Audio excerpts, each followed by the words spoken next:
आज हम बात करेंगे फ्लाइट 571 की, जिसे सुनने के बाद आप यही कहेंगे ऐसा कैसे हो सकता है। तो चलिए शुरू करते हैं। Andes mountain plane crash. South America के एंडीज पर्वत की किसी अनजान जगह पर -30 डिग्री की हड्डियां जमाने वाली ठंड के बीच कई दिनों से भूखे रहे लोग उखड़ती सांसों के साथ अपनी मौत का इंतजार कर रहे थे। साउथ अमेरिका के एंडीज पर्वत की किसी अनजान जगह पर फंसे हुए उन लोगों के पास उनके क्रैश हुए प्लेन का मलबा और उनके साथियों की लाशों के अलावा कुछ भी नहीं था। तापमान खून जमा देने पर उतारू था तो पेट की भूख आंतों को जलाए दे रही थी। आखिरकार उन्होंने सभ्यता और इंसानियत का भारी लिबास उतार कर अलग रख दिया और अपने मर चुके साथियों के बदन से मांस नोच कर खाने लगे। और जिंदगी और मौत के बीच की लकीर पर 72 दिन बिताने वाले इन लोगों की कहानी रोंगटे खड़े कर देने वाली है। Survival fascinates people because they ask themselves, how would I react on a... क्या आपको पता है कि ये जो टीम निकली हुई थी वो आखिर किस वजह से गई थी वहाँ पे? आपकी जानकारी के लिए बतला दें, रग्बी मैच खेलने के लिए ये टीम गई हुई थी।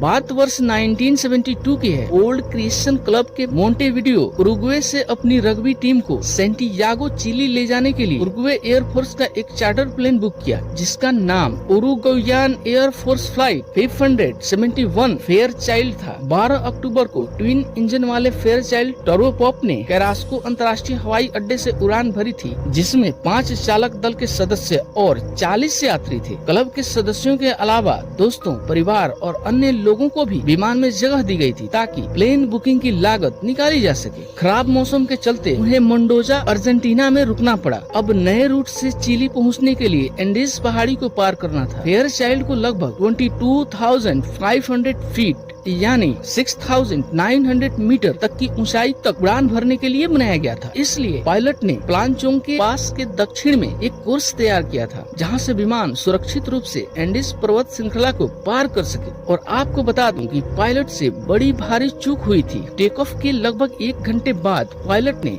एयर कंट्रोल को सूचित किया और वह दर्रों के ऊपर से उड़ान भर रहा था। और उसके तुरंत बाद उसने रेडियो से कहा कि वह सेंटियागो से लगभग 110 मील यानी 178 किलोमीटर दक्षिण में क्यूरिको चिली पहुंच गया है। असल में पायलट ने अपने विमान की स्थिति का गलत अंदाजा लगाया था और ये एक गलती जल्द ही पूरे क्रू को बहुत भारी पड़ने वाली थी। विमान अभी भी एंडीज में ही था। पायलट की गलती से अनजान एयर कंट्रोल ने उन्हें लैंडिंग के लिए अपनी ऊंचाई घटाने के लिए कहा। इसके बाद चिली एयर कंट्रोल का संपर्क विमान से टूट गया और फेयर चाइल्ड अपने 45 यात्रियों के साथ एंडीज में खो चुका था। उधर ऊंचाई कम करते ही विमान पहाड़ियों की हद में आ गया और पहले विमान का दायां पर पहाड़ी से टकराया और क्रैश होने से पहले बायां पर भी टूट गया। ये क्रैश इतना जबरदस्त था, 12 लोगों की मौत मौके पर ही हो गई। जिंदा बचे 33 लोग अब 11,500 फीट की ऊंचाई पर -30 डिग्री सेल्सियस की ठंड में फंस चुके थे। दूसरी ओर एयर कंट्रोल ने विमान की तलाश शुरू की, मगर वो जल्द ही समझ गए कि प्लेन की लास्ट लोकेशन गलत थी। रेस्क्यू ऑपरेशन एंडीज की तरफ मोड़ दिए गए, मगर बर्फ से ढके दर्रों में सफेद प्लेन को देख पाना काफी मुश्किल था। इसके अलावा रेस्क्यू टीम ने जल्द ही ये मान लिया कि ऐसी कोई भी परिस्थिति में इंसान कोई भी हो जिंदा नहीं बच सकता। 8 दिनों के सर्च ऑपरेशन के बाद रेस्क्यू टीम वापस लौट आई। कहानी का दर्दनाक हिस्सा तो बीत चुका था, मगर खौफनाक हिस्सा अब शुरू होने जा रहा था। जिंदा बचे 33 लोगों में से अधिकांश लोग घायल थे। उन्हें भयंकर ठंड और भूख प्यास का सामना करना था, लेकिन प्लेन में खाने के लिए जो कैंडी और वाइन थे वो जल्द ही खत्म हो गए। 1 सप्ताह बीतने के बाद भूख और प्यास बेइंतहा सताने लगे। ऐसे में उनके सामने एक ही रास्ता बचा था। आखिरकार उन्होंने अपने मर चुके साथियों की लाशों को खाने का फैसला किया। भयानक हालातों में जिंदा रहने की जिद ने उन्हें नरभक्षी बना दिया। अपना पेट भरने के लिए वे उन्हीं साथियों की लाशें नोचकर खाने लगे जो कुछ दिन पहले तक उनके दोस्त या सगे संबंधी थे। इस सब के बाद भी उनकी परेशानियां कम होने के बजाय और बढ़ने लगी। अगले सप्ताह में 6 और लोगों की मौत हो गई और उसके बाद पहाड़ी पर टूटा एवलांच। खुद को ठंड से बचाने के लिए सभी ने प्लेन के मलबे से ही अपना ठिकाना बनाया हुआ था। एवलांच ने प्लेन के मलबे को बर्फ से ढक दिया। जो भाग नहीं सके वे मर गए। एवलांच में 8 और लोगों की जान चली गई। 12 दिसंबर तक केवल 16 लोग जिंदा बचे थे। वे समझ गए थे कि उन्हें अब कोई बचाने वाला नहीं है। ऐसे में उन्होंने पहाड़ी से निकलने की ठानी। लोग बाहर निकलने का रास्ता ढूंढते हुए अलग अलग दिशाओं से निकल पड़े। आखिरकार उनमें से एक को चिली के लॉस मेंटेनेंस गाँव का रास्ता मिल गया। बचे हुए सर्वाइवर इस रास्ते तक पहुँचे। गाँव तक पहुँचने के लिए एक नदी पार करनी थी। ये